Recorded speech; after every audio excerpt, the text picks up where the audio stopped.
Ray Calgary. Ray Calgary for making a good move and signing a guy to the contract that he's earned. Congratulations to Sam Bennett on signing a contract that he's earned. And no craziness, little drama, and it's signed. Let's turn that around. There you go. So, Sam Bennett for 2 years at $1.9 million per. I see this contract and all I think is, it really should be this easy. It used to be this easy. Players would sit down. I want this. Team would say, I want this. And a lot of the time it got worked out. Over the years that's changed to the point where we don't take anything for granted anymore. Oh, guy's a free agent. Is he gone? Is he gone? Is he mad? Does he hate the GM? Calgary did right. Bennett's a good forward. He had a bad year by his standards. 13 goals, 26 points. This contract is completely in line with his production and his potential. His production is the $1.9 million. His potential is the 2 years. Now it's up to Bennett to prove that he's underpaid. Now it is up to Bennett to commit a training camp in the best shape of his life and work his way into a top 6 spot where he's essential. And this makes sure that he doesn't lose his spot to another teammate. And that Sanity really has prevailed. Because this is exactly what I would have figured he would get. Is, you know, between 1.5 and 2 million, a couple of years, let's see what you got. And it's the kind of contract that last summer I was talking a lot about, and some people said, no, bridge contracts are stupid. Why would a player sign a bridge contract? This is the type of guy who needs to sign a bridge contract. You need to sign a contract to show what you can do. Teams aren't just handing out 5-6 years. You look at teams last summer and summer before and the summer before that hand out these long-term contracts, and they end up buying them out. They end up regretting them. They end up trading them away. Because the player that they got, the player that they signed, might be a homegrown player, just turns out to be not worth what they paid. And that's an issue. So what does this do for Calgary's chances? Well, I liked Calgary's chances before the offseason started. I liked the Calgary Flames' chances during the expansion period and beyond. I think they're capable of contending for one of the top spots in their division. It's hard to see them finishing ahead of Anaheim or Edmonton, and apparently there are projections have Edmonton as number 1, projections have Anaheim at number 1.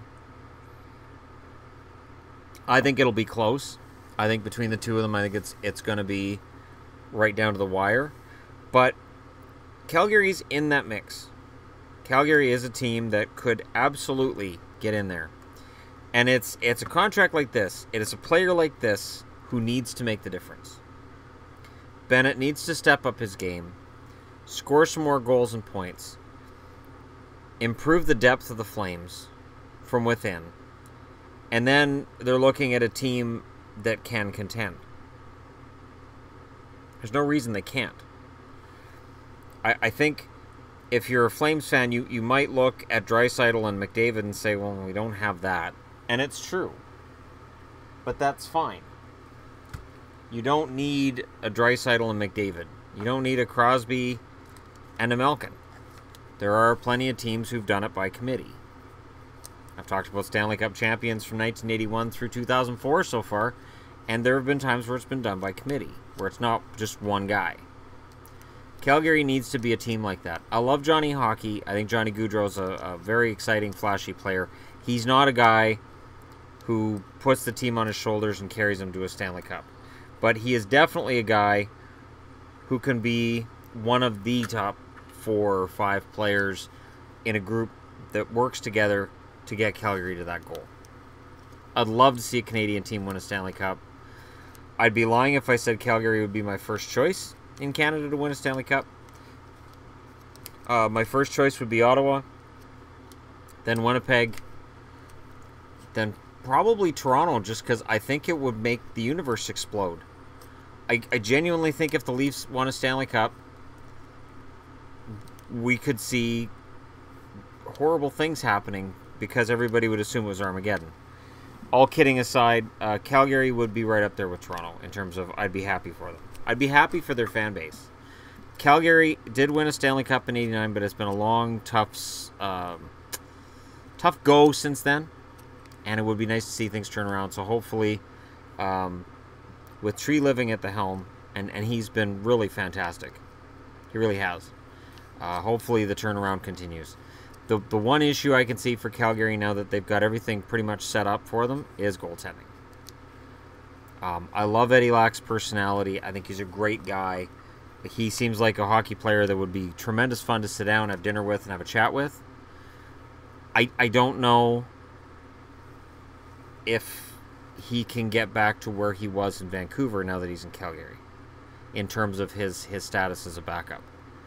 His last year in Vancouver wasn't that great, and that's the one thing that holds me back in terms of Calgary. Is their goaltending right now good enough to contend for a Stanley Cup? I don't know. But adding Bennett, keeping Bennett, good move. Good move both sides. Good job, kid. Now go out there and score 25, 30 goals and make sure that your next contract is 6 or 8 years and make Calgary pay you through the nose. Let me know what you guys think in the comment section below. Don't forget to hit like and subscribe if you're browsing your way through. And thank you so much for watching. I'll talk to you again soon.